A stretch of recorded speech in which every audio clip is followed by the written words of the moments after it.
Hello， 大家好，我是李勋权。传说中有一个世界隐藏在我们的日常生活的裂缝之中，它既不在我们的地图上，也不属于我们所知的维度。这个世界被称为 The Backrooms 后室。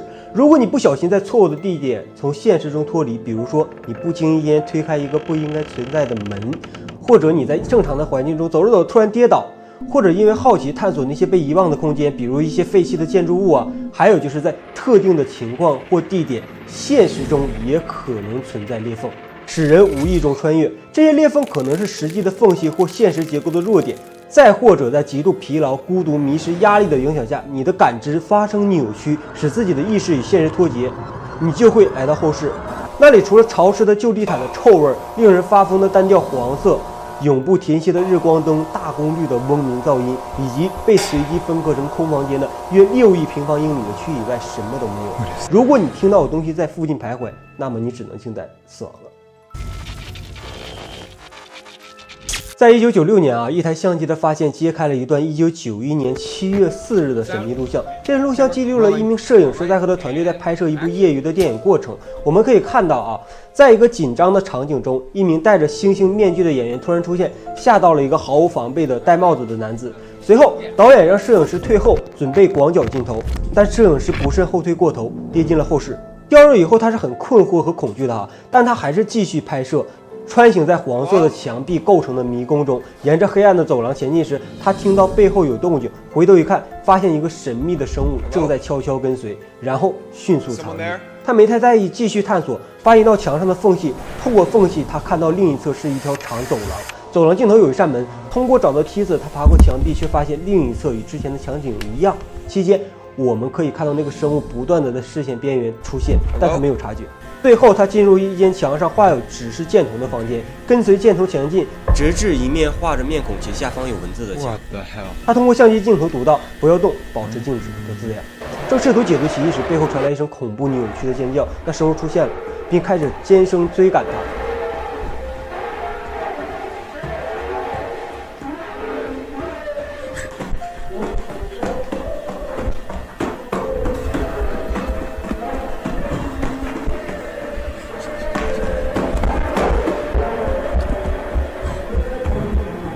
在一番激烈逃亡后，他跳入一个深空逃脱，而摄像机也因此损坏。这里我们可以看到这个怪物似乎可以穿透墙壁。摄影师发现自己在一个地下室般的区域，前方是一座大楼梯。他走上楼梯，途中通过开关熄灭灯光，最终来到后室的轻区域，一个空旷的画廊。窗外的庭院景象惊人的与伦敦希斯罗提斯假日酒店内的一个区域如出一辙。他在探索中发现了一个涂满奇异图案的垃圾箱。旁边是一根绳子，穿过走廊，他遭遇了一条边缘镶嵌无数窗户的宽阔深渊。他开始质疑自己的理智，转身回头，他经过几个文件柜，找到一个标有出口的门，门后是一条通往一扇门的楼梯，但这扇门又回到了开始的黄墙迷宫。尽管心中失望并清楚怪物的威胁，他还是返回了。在穿越的另一条走廊时，那怪物猛地将一把椅子扔向墙壁，摄影师逐渐急忙逃离。怪物的嚎叫声渐行渐弱，他藏匿在一个黑暗的房间里，从开口处窥视那个诡异的生物。深入探索后，他遇到了一个陡峭的深坑。正当他准备跳跃时，背后传来一个低沉的呼的声音。转身一看，他看到了那个怪物，怪物抓住他，但随后他将其举起并伤害了他，也是够猛的。紧接着，摄影师在怪物的攻击下失手掉落了摄像机，他坠入深空，并在撞击中出现画面故障。诡异的是，摄像机仿佛穿墙般坠落至现实世界的草坪上。很显然，只有摄像机回到了现实，人没有，或者人已经死亡。从这个视频，我们可以得到一些关键信息。后室至少分为3个层级，最初是0级，也就是它首次降落的地方，相对安全。第2层就是1层，则更加的黑暗和危险，具有明显的工业风格。最后的第3层是2层，是最为阴暗、危险，同时也最具工业气息的地方。在他探索中，一开始他是在0层的，他跳进一个洞穴达到1层。我们可以看到他远远的观察2层悬挂在那个深渊之上，但他并未真正踏入2层，反倒是通过一扇标记有安全出口的门。这扇门通向一段短楼梯，另一扇门在打开之后又把他带回到了0层。好，让我们回到故事的起点。1982年5月10日，在美国田纳西州橡树岭国家实验室菲利普·海曼的监督下，测试了一款初期的微型原型。这是一个低接近磁激变系统，设计使球体传到后室。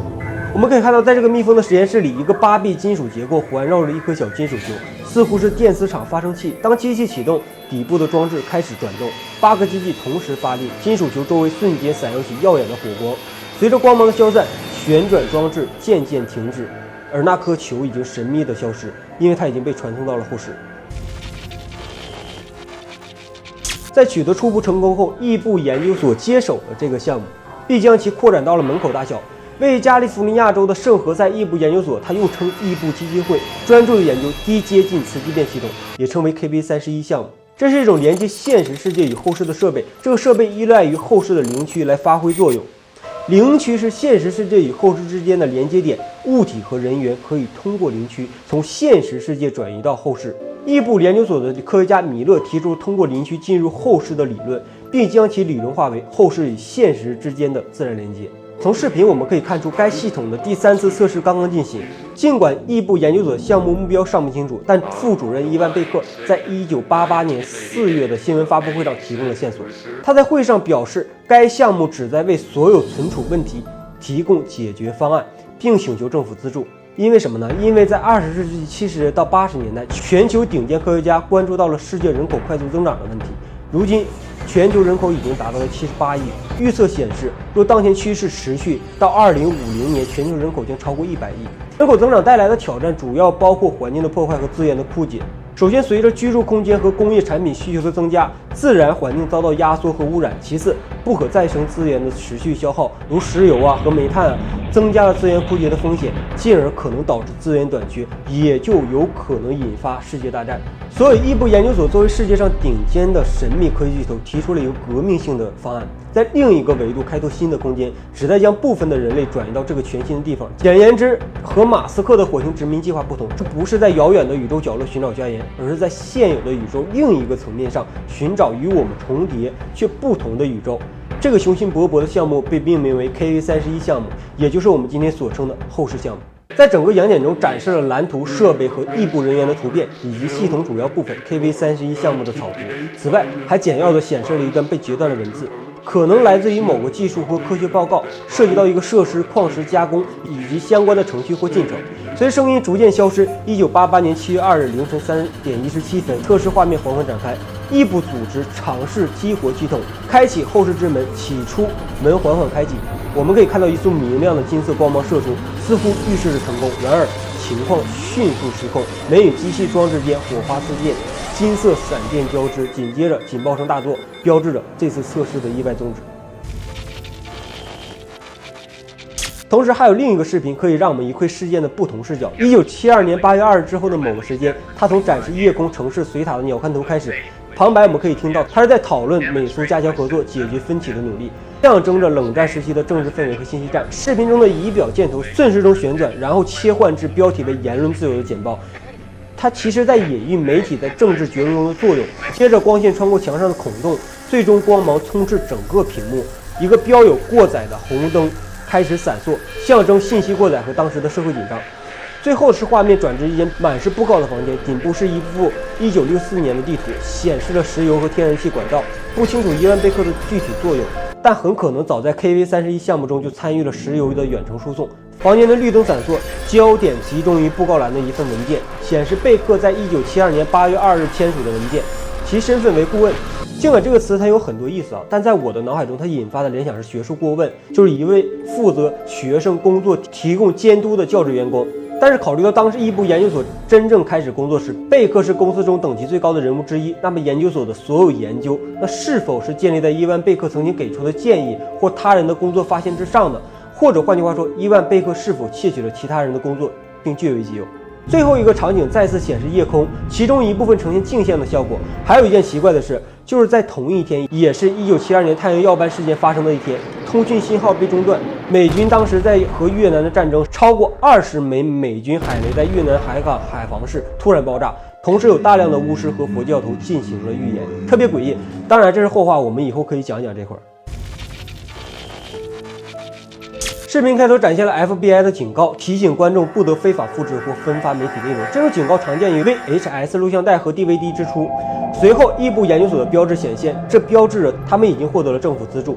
紧接着是一系列的技术细节，揭示了正在进行的一项实验——低接近磁激变系统的第6次测试。伴随着实验修改列表、机械图像和其他详细信息，包括一条反向消息阅读公式 ：DNCH debug 100。经历3次失败后，画面转向一扇逐渐打开的门。在1989年10月17日下午5点03分，测试开始10秒后，实验失控，灰尘从天花板落下，警报声四起。2名不可见的科学家争论是否关闭实验装置。同时，计算机屏幕出现了一张机械室未知障碍物的密室地图，噪音和混乱随即达到高潮，画面突然转黑。当画面恢复时，展示了一台冒烟且烧焦的机器，以及被破坏且倾斜的门后新出现的后室。这里我们讲一下后室啊，后室呢是一个不同的维度。后室其实是不遵守现实的规则，穿越到未来是可能的，至少在0地带是这样的。还有一个很诡异的事，就是后室门打开的同时，1989年10月17日下午5点04分，洛马普列塔发生6.9级地震，在加利福尼亚州的中央海岸发生。这次地震集中在尼塞内马克斯州立森林公园，位于圣克鲁斯东北约16公里处，造成63人死亡和3757人受伤，约60亿美元的损失。而伊布研究所的主楼也是该组织运作的唯一已知建筑，就位于圣克鲁斯。紧随其后，1990年的2月23日，记录显示了几个失踪人员的案例。这些人包括18到20岁的尼古拉斯·博尔顿、28岁的玛格丽特·沃森、失踪儿童爱丽丝·怀特以及其他的几人。自1989年10月17日后室开放以来，失踪人员案件大幅增加，这意味着他们都无意中进入了后室。随着人员失踪事件的增多，异步开始派出小队探索后室的情况。我们可以发现，通往后室的门已修复，一条红色绳索指引着方向。随着异步徽标的闪烁，镜头切换到探险队进入密室的实时画面。我们可以看到4名身穿防护服的队员，包括摄影师，沿着红色的绳索探寻回落。在后室内部，他们发现了一个长满黑色霉菌的尼古拉斯·博尔顿的尸体。在这之前的探险中并未出现，这一发现令探险队员感到非常的困惑，促使他们展开调查。突然，画面中断，只留下了一张微生物的照片和一段倒置的文字，写着：“如果要怪罪，就怪他。”目前尚不明确这句话指的是谁，但我推测可能就是伊万贝克。一名医生对在密室中发现的尼古拉斯·博尔顿的尸体进行了尸检，并得出了奇怪的发现。由于无法确认他的身份，他在录音中被称作约翰多伊。尸检过程中，医生发现遗体经历了不同寻常的腐败过程，部分组织停止了腐败，保持了完整性，而其他部分则继续腐败。医生提取了样本，最初怀疑是荧光假单胞菌的聚集，但实验结果显示出乎意料，是一种变异的甘草芽孢杆菌。这是一种在土壤中常见的革兰氏阳性菌，以其强大的生存能力和形成芽孢的能力而闻名。这种细菌应该是完全无害的，对人类和环境不会产生任何负面影响。所以他感到困惑，问贝克先生这个人从哪里来的。紧接着视频画面切换，展示了一系列快速变化的图像，海上的船只、早期的尸体细节、各式的人物、火箭发射、火山喷发和外太空的画面。其实这些图像就是在说明甘草芽孢杆菌被用于太空实验，探索其在太空环境下的生存能力。这时我们可以注意到，镜头中还出现了通过显微镜观察到的各种细菌，以及美国前总统罗纳德·里根。最后画面闪现的文字很有意思：至此，情感所有颜色的参与，这个环境从不适合人类，为时妄想就是谴责。这是一个文本语音的声音，提供了描述 KV31项目的信息演示。它展示了一个进入被标记为预址的后室的通道。该视频揭示了后室的多个名称，并明确指出禁止将其用于设施外。随后，指示突然转换，展示了关于后室的2项规定：一、禁止进入；二、所有探险必须至少3人进行。1990年2月29日，一支由马文·乔治·罗纳德和摄影师彼得组成的异步研究所团队探索后室。彼得在探险中听到了角落里有谈话声。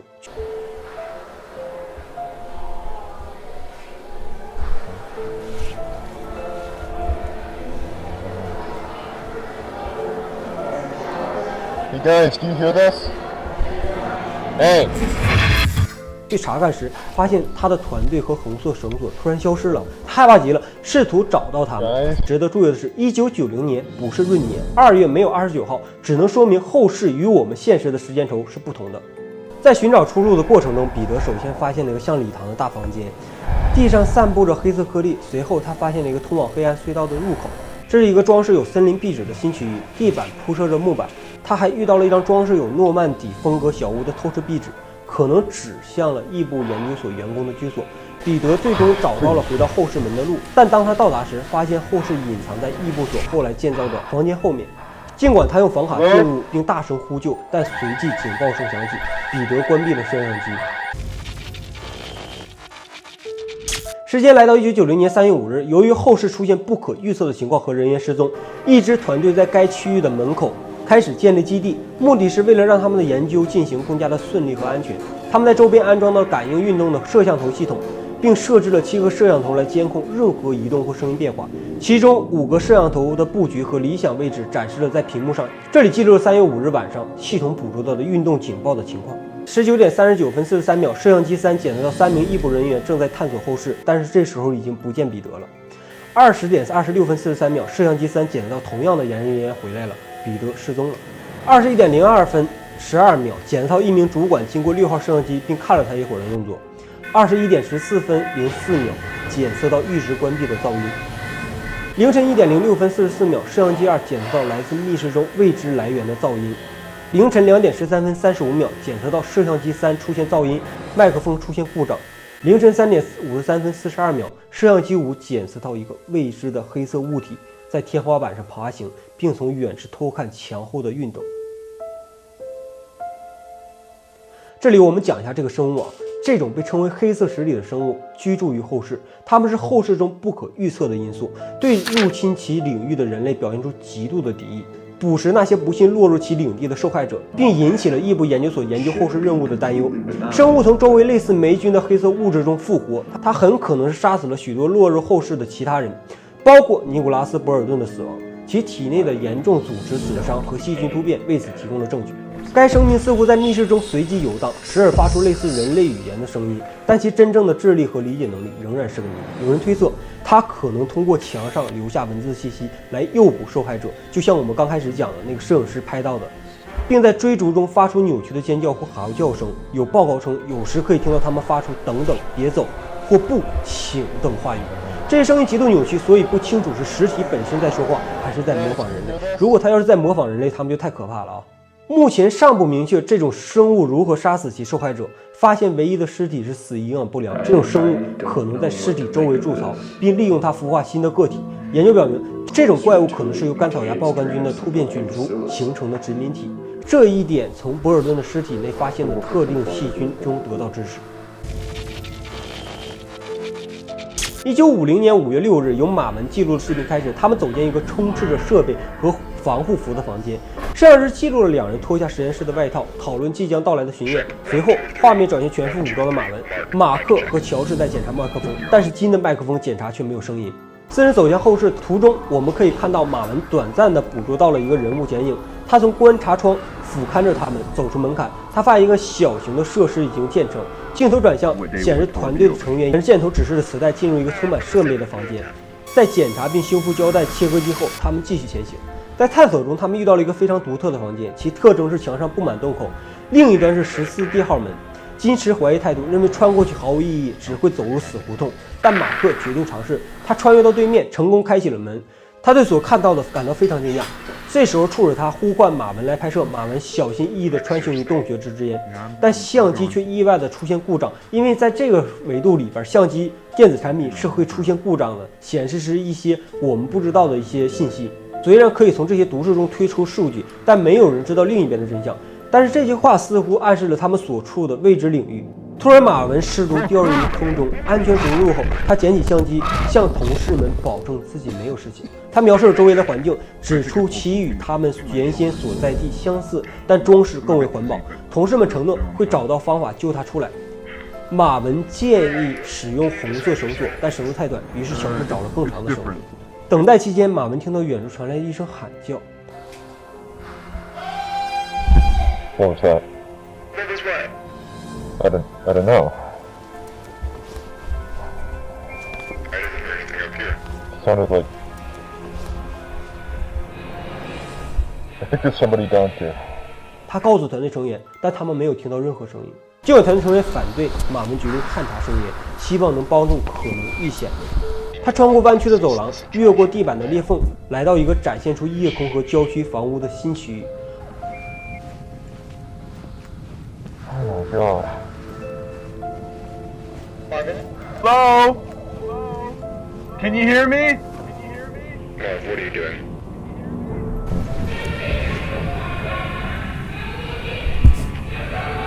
Do you see the Hello?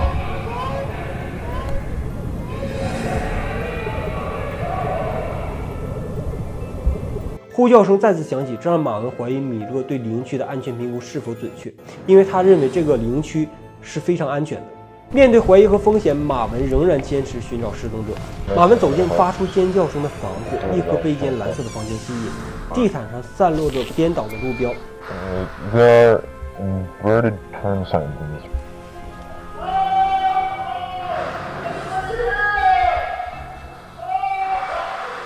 他深入探索，顺着对面的走廊前行时，突然失去了无线电信号。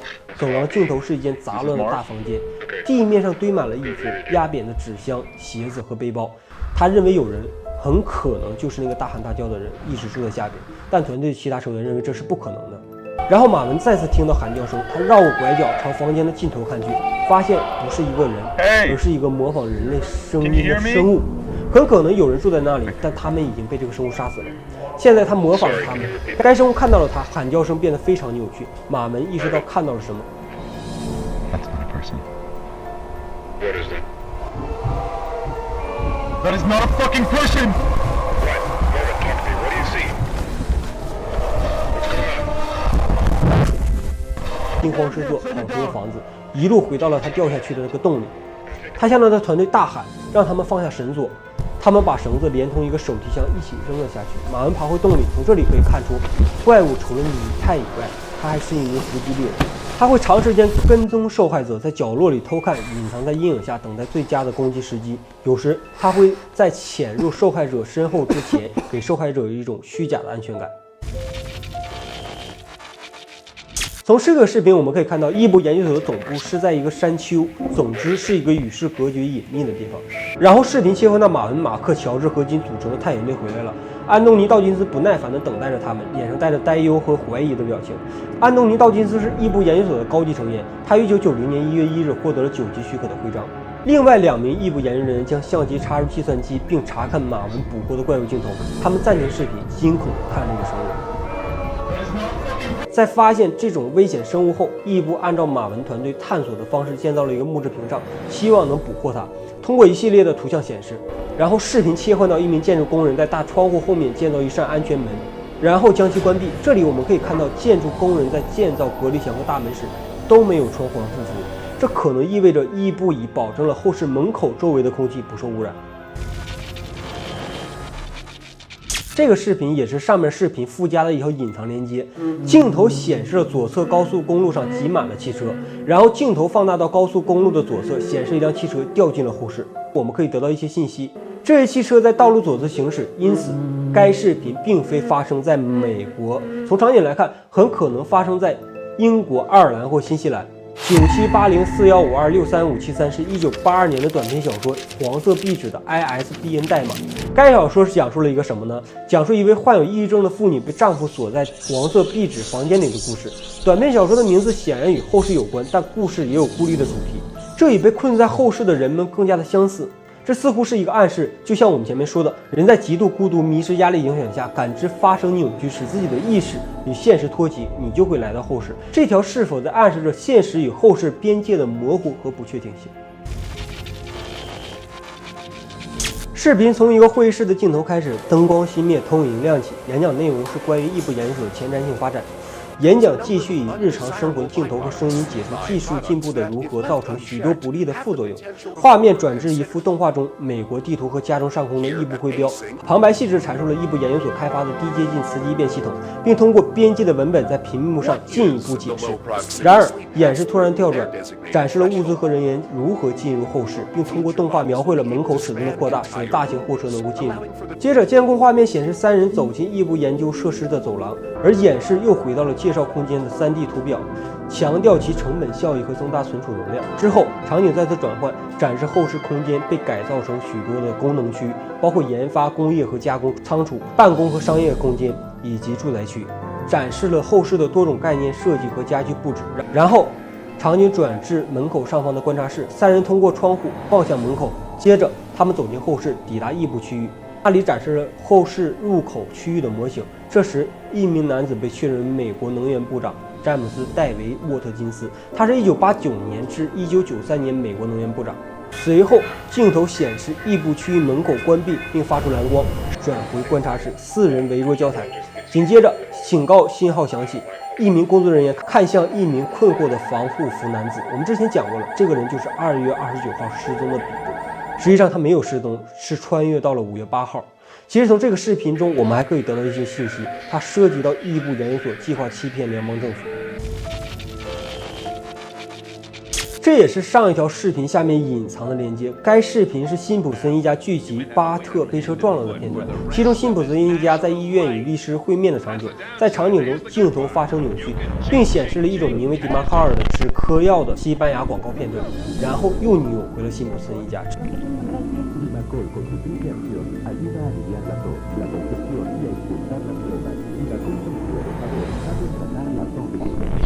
You're right. When you feel up to it, come over to my office and we'll talk about it. Lionel has it. 这个视频有意思点在于哪儿呢？就是问题是辛普森一家剧集《巴特被车撞了》于1991年1月10日首播，然而迪马卡尔的西班牙广告于2000年首次发布，中间差了9年。这是一个伏笔，大家可以自由发挥即可。有没有一种可能是后世如何操纵时间，不仅在其内部，而且它有的时候也会控制不住来到我们正常的世界中？又或者后世就是我们认为的现实？这是一个录音，一名为克莱德的异步研究所成员开始打电话并联系上了伊万贝克，他向伊万说明了团队在 KV31项目上遇到的问题。异步成员从伊万那里得到了一个好消息，他转移了话题，谈到了另一个问题，即一名异步成员出现在后室门槛区域。通过伊万的交谈揭露，这名成员是彼得。在伊万说话后，异步成员问道：“这不是他，对吧？”随着对话的展开，一侧倒置旧报刊简报缓缓浮起，头条标题是“葡萄园旁的火灾事故造成1人死亡”。在简报逐渐清晰后，展示一张倒置的黑白照片，是一片田野。其实这是异步研究所编造的掩盖故事，目的是不让彼得失踪的真相曝光。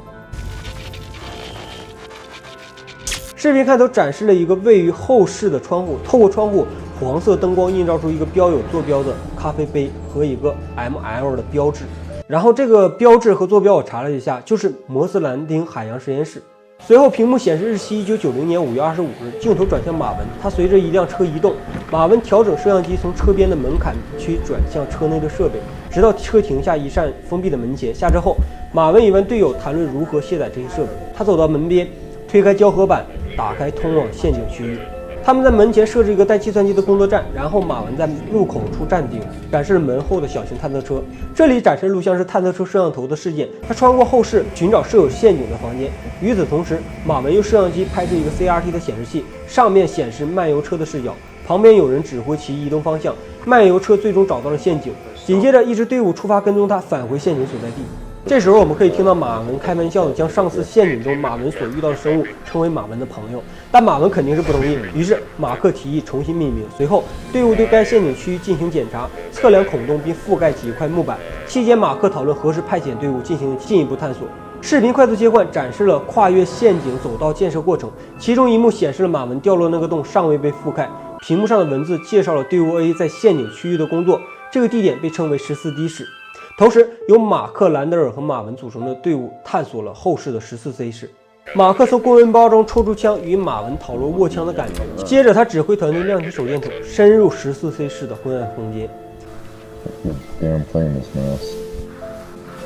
This stuff they layer over concrete to make it shiny. Epoxy? Yeah, epoxy. Epoxy. 那里的白墙隐藏一幅手绘地图，地图揭示了他们早前探索的区域。马克试图联系另一支队伍，但因为距离太远而无法接收到信号，团队决定撤退。这时，一名黑衣男子突然袭击马克，夺走了他的枪，并以此威胁他，并说他只会问几个问题。Oh my god! He's got my gun! He's got my gun! He's got my gun! Never you move! Okay, okay. I don't want to hurt any of you. But I will. Oh yeah, so please. Just answer my questions and I'll be gone. 在询问有多少人后，这名男子注意到马文的声音，并向他解释说，大家都认为他已经死了。 Yes, yes, it's me. 这名男子询问马文，他的家人是否为他举行了葬礼，他们回答说是的。马克接到无线电联系，向其他团队报告了这名男子的情况，然后呼叫武装支援。在此之后，这名男子用枪击中了马克。后来证实，马克虽然活着，但处于危重状态。马文放下摄像机，但又捡起了对准马克的身体，试图检查马克是否还活着。视频切换到异步哨站外的监控镜头，显示彼得拿着马克的霰弹枪冲向门槛，他指着哨站内的研究员，然后穿过门口进入异步研究设施。随后，镜头跟随彼得在设施内寻找出口。一名研究员恰巧瞥见彼得经过，在安全团队紧追不舍的画面出现前，视频突然转为静态噪声。他们未能捕获彼得，因为他们成功闯入货运电梯，并最终到达地面。下面是一名研究员关于彼得事件的陈述总结，其解释如下：3月1日，马文、彼得、乔治和罗纳德4名研究员被派至后室进行区域分析。期间，我们之前的视频记录了彼得的神秘失踪。尽管经过了几天的搜索努力，他们未能找到彼得。上面不是展示了一则新闻简报吗？内容是一名男子在葡萄园附近车祸死亡。他们解释说，这是异步为了避免怀疑并为彼得失踪提供一个理由而精心策划的死亡。但在5月8日，一名身穿黄附服的男子彼得坦奇出现并触发警报，研究团队将他安置于安全室，利用他身上的摄像机回放，确定了事情的真相。录像显示，彼得因噪音诱导而进入侧通道，并瞬间传送至5月8日。彼得最后返回入口处的场景被记录下来。由于法律上他已被宣告死亡，他暂留在设施内，试图找到一种方法将他重新融入社会，同时不引起怀疑。起初很合作，但是后来彼得展现出偏执症状，他幻想异步设施与人员是怪物带来的幻觉，意图伤害他。22日，当他们准备将彼得转移到地面上住所时，他逃脱并攻击了马克，并使其处于危机状态，然后跑向门口前往地面。彼得通过一个储藏室逃离实验室时，科克麦克斯韦尔试图缴械，却不慎射击到天花板。最后，摄像头捕捉到彼得跑向山坡，继而失足头部受伤死亡。神秘的是，尽管展示了其他片段，彼得跑向山坡的摄像头录像却被省略了。解释结束时，视频扭曲并显示了几个画面，最后2个是一名男子跑进城市，推测是彼得。以上我觉得彼得并没有死，他很有可能是唯一从后室逃脱的人。异步只不过在掩饰什么，但是我们不清楚动机。但有一点我们通过彼得知道了，就算你从后室逃离到了门口区域，异步也不会让你回到现实世界。时间来到1995年8月19日，一位女孩在车库地板上的摄像机记录了一块蓝色胶带的奇异景象。她尝试解释自己的发现，但决定通过实验直观展示。将相机固定在三脚架上，女孩坐在胶带旁，将一张满是木屑的纸倒在胶带框上，木屑竟然穿透了地板。她再用棒球做实验，棒球也仿佛穿透地面，让她震惊不已。她用卷尺探索这个现象，卷尺伸到72厘米时开始震动，接着她和周围的物体一穿透地板，掉进了后室。在那里，她重新捡起相机，困惑地探问自己是怎么来到这里的，并开始探索。她发现墙上布满橱柜和柜台，呼喊着寻找其他人。他进入一个附近的黑暗房间，打开光，发现椅子和桌子严重变形，这是否意味着此处的重力场发生过强烈扭曲，存在着极端的重力场？空间的强烈扭曲可以导致物体发生剧烈的变形。女孩继续前进，走进一个宽敞的房间，里面只有一张沙发。她试图在房间里呼叫，同时对这个空间的用途产生疑问。她找到了一个地板有洞的房间，这个洞值得注意，因为它不像马克他们发现的陷阱那样是完美的正方形，而是沿着边缘有破损并伴有弯曲的金属，就像有什么东西撞击了它。他还注意到一扇锁着的门，并从钥匙孔窥见了一间装有 LED 灯的白墙房间。他继续前进，目标是找到出口。他认为可能是楼梯或电梯，并质疑是谁建造了这个地方。探索一段时间后，他找到一个房间，里面有一辆汽车撞见了墙壁。他不解汽车是如何进入这个区域的，并在一扇门框发现了带血迹的手印。跟随血迹，他进入了另一个房间，墙上布满了黑色的霉菌，给人一种阴森的感觉。他觉得这些黑色物质像是植物。正当他仔细观察墙上的人物画像时，我们可以看到部分霉菌开始移动，向他袭来。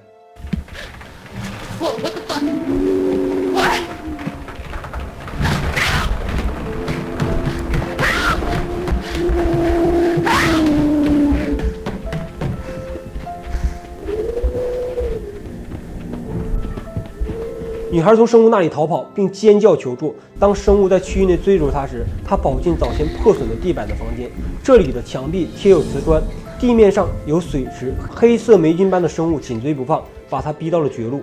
在极度恐惧中，女孩祈祷着不被发现。她所在的房间开始发光，墙上形成绿色的裂缝，里面突然开始切换到无信号画面。我们从这里可以看到，异步研究所对后世的问题逐渐扩大和不可控，问题仍未得到解决。这是一个未列出的视频，连接到上个视频的描述中。这段视频是一个集日常生活中的视频和照片于一身的汇编，主要拍摄于纽约市和新泽西州及其周边地区。特别在视频的1分49秒处，一幅家庭照片引起了注意，因为它与前一个视频中女孩探索的房间惊人的相似。视频的高潮部分是对这个房间的特写暗示了一种阴森的联系，那就是这个家庭很可能最早参与了异步研究所的后世住宅空间实验，但这次尝试可能发展的非常糟糕。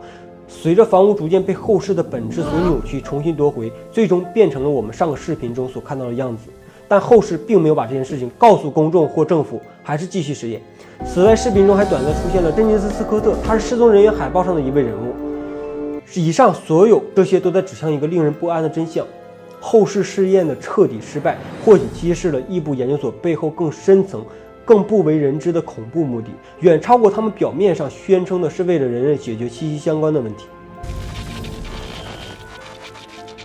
咱们说一下后世这个都市传说的起源啊。这张照片起源于2019年5月12日，一位匿名用户在 4chan 的超自然主题板块上发起了一个帖子，要求用户发布令人不安的、让人感觉不舒服的图片。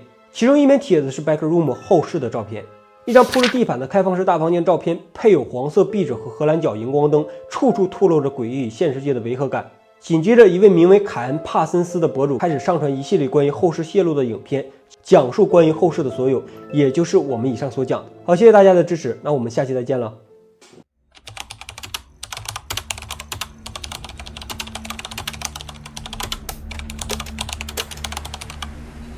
I had a home once, a manor overlooking the sea. Upon the world was a vestige, crawling forward onto strangled ears.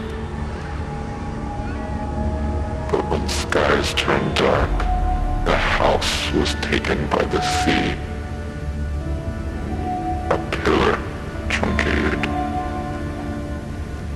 cast down to the seabed with all the other forgotten things.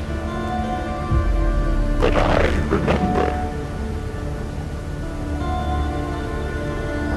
Fleeting shells sinking ever slowly, folding downwards into themselves, forever tearing along the seams of the sky, until nothing remains except the eternal ghost. And you ask yourself, could there ever be any